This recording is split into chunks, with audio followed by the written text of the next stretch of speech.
Friends, आज के इस वीडियो में हम चर्चा करेंगे कि आखिर सरकार क्यों नहीं दे रही है ज्वाइनिंग, और इस पर सस्पेंस बरकरार है सभी लोगों में, चाहे वो चयनित हों, चाहे वेटिंग वाले हों, और प्रदेश की जनता, सभी के बीच में एक सस्पेंस है।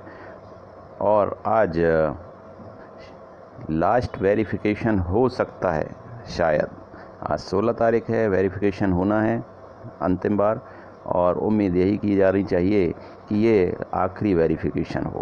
तो आइए हम डिटेल में देखते हैं खबरें। उससे पहले चाहूँगा कि जिन्होंने चैनल को सब्सक्राइब नहीं किया है वो चैनल को सब्सक्राइब करें और बेल आइकन बटन को प्रेस करें ताकि आपको लेटेस्ट वीडियोस की नोटिफिकेशंस मिल पाएँ।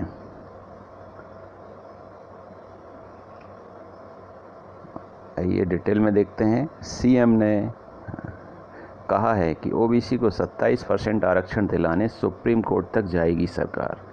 तो ये बात आपको ऑलरेडी पता है। इसमें नई चीज़ ये है कि क्रीमी लेयर की सीमा 8 लाख से बढ़ाकर 12 लाख करने पर विचार। तो पहले ये था कि 8 लाख तक के अंदर जिसकी इनकम है वो क्रीमी लेयर में नहीं आते हैं, ऐसे लोगों को आरक्षण का लाभ मिलता है। अब सरकार सोच रही है कि 12 लाख तक की सीमा बढ़ा दें ताकि जिनकी इनकम 12 लाख तक है वो भी क्रीमी लेयर में ना आएँ और उनको भी रिजर्वेशन का लाभ मिल पाए। इस पर विचार चल रहा है। तो ये विचार क्यों आया सरकार के दिमाग में? क्योंकि ओबीसी को 27% आरक्षण ये नहीं दिला पा रहे हैं, इसलिए ये विचार आया है कंपनसेट करने का। तो खैर, ज़्यादा से ज़्यादा लोगों को 12 लाख तो सीमा बहुत ज़्यादा है, क्योंकि जिसकी इनकम 12 लाख है वो संपन्न व्यक्ति है। जो 8 लाख के अंदर जिनकी आय है उनको ज़्यादा से ज़्यादा लाभ कैसे मिले, इस पर विचार करना चाहिए।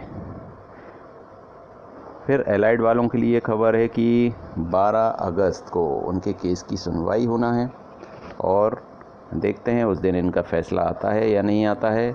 ध्यान रहे कि 10 अगस्त को ओबीसी केस की भी सुनवाई है, तो उम्मीद की जानी चाहिए कि ये सुनवाई अंतिम सुनवाई ही होगी। फाइनल डिसीजन इस दिन कुछ आ जाए तो चीज़ें फिर आगे बढ़ पाएँ। सरकार को और कोर्ट को इस मामले में सीरियस होकर उस दिन सुनवाई करना चाहिए। सभी यही चाहेंगे कि मैटर को जल्द से जल्द कैसे सॉल्व किया जाए, और उस सॉल्व करने का एक ही तरीका है कि फैसला दिया जाए। भोपाल समाचार में खबर आई थी कि सरकार रोजगार मेले लगाती है। रोजगार मेले लगाने वाली सरकार चयनित शिक्षकों को नियुक्ति क्यों नहीं दे रही है? तो आप और हम लगातार ये सुनते हैं कि ये कहा जाता है सरकार की तरफ से कि हम हर महीने करीब 1 लाख लोगों को रोजगार देते हैं, लेकिन इस पर किसी को भरोसा नहीं होता कि क्या वाकई में 1 लाख लोगों को रोज़गार मिलता है।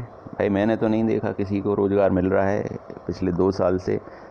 कोरोना काल में तो स्थिति और बदतर हो गई है, तो पता नहीं किसको रोज़गार देते हैं।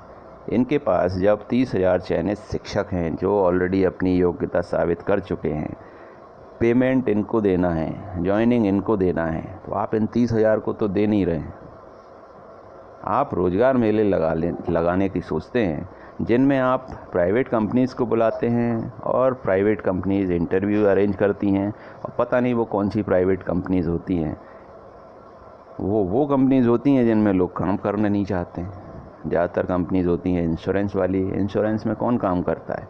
अगर ज्वाइन कर भी लिया तो वो इंश्योरेंस क्या बेच पाएंगे बच्चे? और बेच नहीं पाएंगे तो क्या उनकी महीने भर के अंदर नौकरी दोबारा चली नहीं जाएगी हाथ से? तो फिर क्या रोज़गार मिला? तो इनके पास तो ये बहुत अच्छा ऑप्शन है कि 30,000 जो सेलेक्टेड हैं इनको जल्द से जल्द नौकरी दें, और फिर ये सीना ठोक कर हर जगह भाषण भी दे पाएंगे विद प्रूफ कि हमने इतने लोगों को नौकरी दी, और इस चीज़ को कोई काट नहीं पाएगा। तो ये इतने अच्छा सुनहरा मौका है सरकार के पास, इसको हाथों हाथ इन्हें लेना चाहिए। आप काम करें और फिर लोगों को बताएं काम के बारे में। आपको बताना भी नहीं पड़ेगा, पब्लिक तो खुद समझदार है, पता चल जाएगा, तो आपकी छवि सुधरेगी।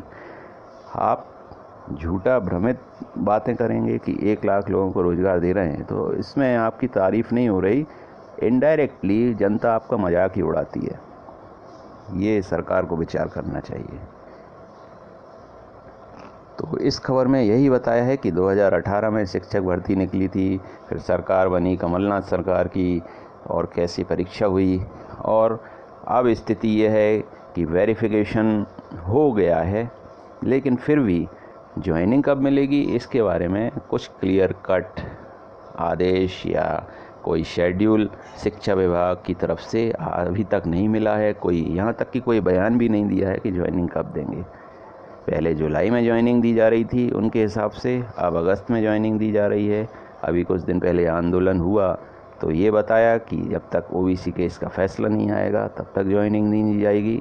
तो तरह तरह के बयान हैं, लेकिन कैंडिडेट्स को इनसे क्या मतलब है? कैंडिडेट्स को तो उसकी ज्वाइनिंग मिल जाए वही काफ़ी है। आप अपने बयान अपने तक रखें। तो ये खुला खत लिखा है नवीन श्रीवास्तव जी ने, ये चयनित शिक्षक मध्य प्रदेश। इसमें कहा है कि अपनी नियुक्ति हेतु चयनित शिक्षक कई बार जिला स्तर और राजधानी भोपाल में प्रदर्शन कर चुके हैं, इसलिए बेरोजगारी और महामारी के इस दौर में चयनित होकर भी बेरोजगारी झेलना बहुत मुश्किल हो रहा है। जबकि सरकार जुलाई माह में चयनित शिक्षकों को नियुक्ति देकर प्रदेश के युवाओं को सकारात्मक संदेश दे, ताकि युवाओं की आशा और विश्वास बना रहे और प्रदेश के स्कूल की शिक्षा व्यवस्था देश में उच्च स्तर पर पहुंच सके। तो फ्रेंड्स, ये अपडेट्स थी आपके लिए, और हम जल्द मिलते हैं अगले वीडियो में नेक्स्ट अपडेट के साथ। अपना ध्यान रखिए। Thank you so much.